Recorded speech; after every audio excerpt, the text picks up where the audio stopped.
तो बच्चों, कक्षा 12 के रसायन विषय के अध्याय 2 विलयन में आज हम पढ़ेंगे विलयन के सांद्रण को व्यक्त करने वाले कारक।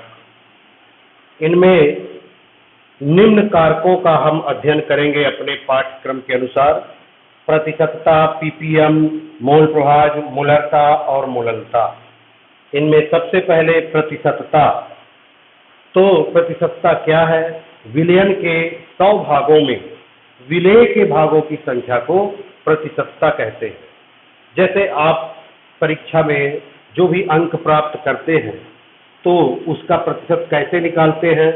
प्राप्त किए गए अंक बटे पूर्ण अंक पूर्णांक गुणे 100, अर्थात प्रतिशतता बराबर होगा विलेय के भागों की संख्या बटे विलयन के भागों की संख्या गुणे 100।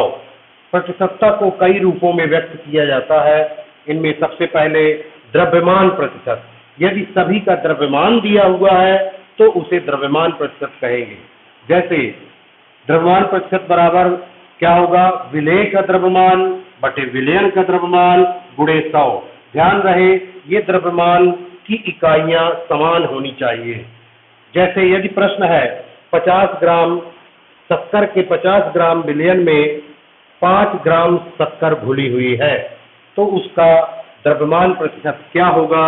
तो विलयन का द्रव्यमान प्रतिशत बराबर होगा शक्कर का द्रव्यमान अर्थात 5 ग्राम बटे विलयन का द्रव्यमान अर्थात 50 ग्राम गुणे 100, और यह उत्तर आएगा 10%।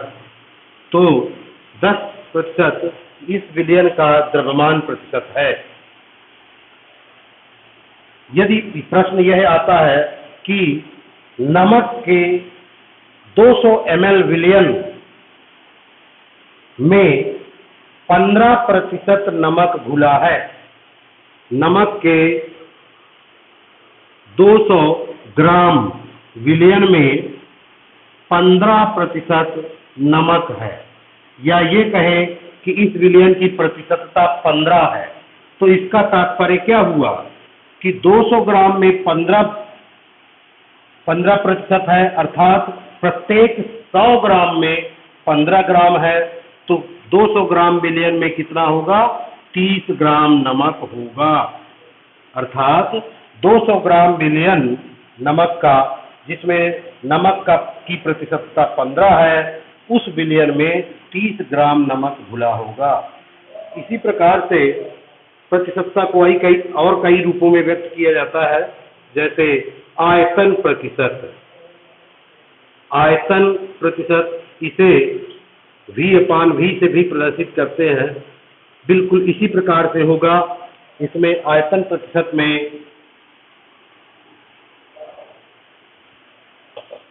इसे V/V से प्रदर्शित करते हैं, और आयतन प्रतिशत विलेय का आयतन बटे विलयन का आयतन गुणे 100। जैसे एल्कोहल और पानी के 500 ml विलयन में, एल्कोहल और पानी के 500 ml विलयन में 20 ml एल्कोहल घुली है, तो इसका आयतन प्रतिशत क्या होगा?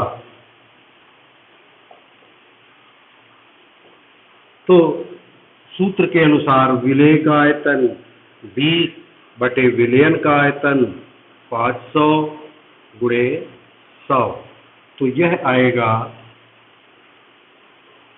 4%। इसका उत्तर होगा 4%। इसी प्रकार से द्रव्यमान आयतन प्रतिशत। 3 नंबर है द्रव्यमान आयतन प्रतिशत। द्रव्यमान आयतन प्रतिशत क्या है? इसमें विलेय को द्रव्यमान के रूप में और विलयन को आयतन के रूप में व्यक्त किया जाता है। अर्थात यदि द्रव्यमान आयतन प्रतिशत WV से प्रदर्शित करेंगे, यदि लिखा हुआ है कि ग्लूकोज के 500 ml विलयन में, ग्लूकोज के 500 ml विलयन में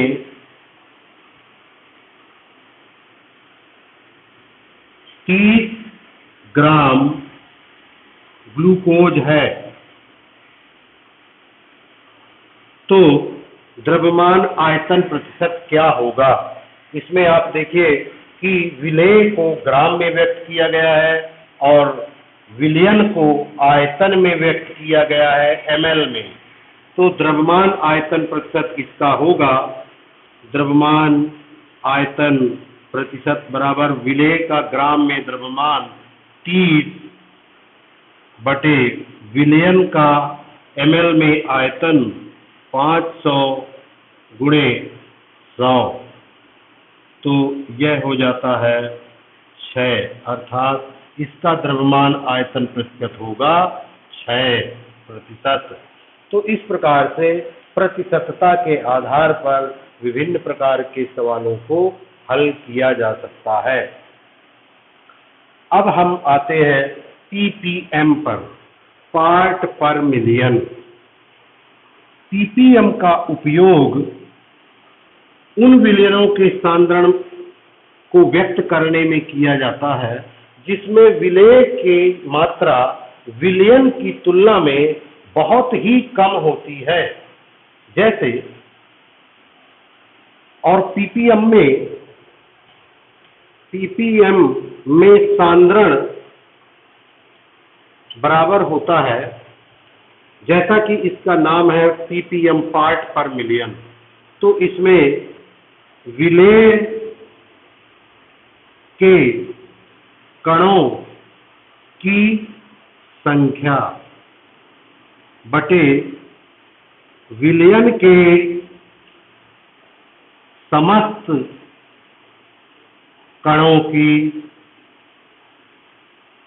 संख्या गुणे 10⁶। यह ppm में सांद्रण व्यक्त करने का सूत्र है। इसका उपयोग उन स्थितियों में किया जाता है जब विलेय की मात्रा अत्यधिक कम होती है, जैसे वायु में किसी प्रदूषक का पता लगाना है या वायु में किसी घटक गैस का पता लगाना है, सांद्रण व्यक्त करना है, तो उसे ppm में व्यक्त किया जाता है। जैसे यदि एक प्रश्न है कि वायु के 10,000 कणों में 50 कण ऑक्सीजन के हैं,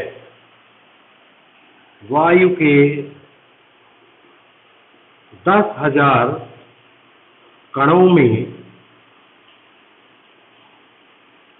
50 कण ऑक्सीजन के हैं,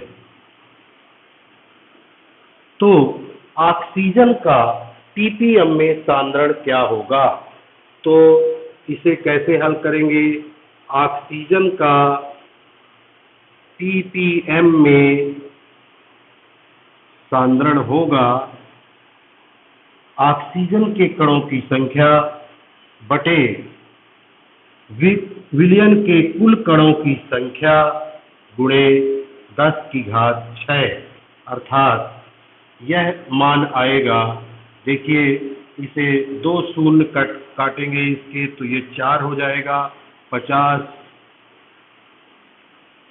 दूनी 100 और एक 10 और कम करेंगे तो ये हो जाएगा 5 गुणे 10⁻3, 5 गुणे 10⁻3 ppm।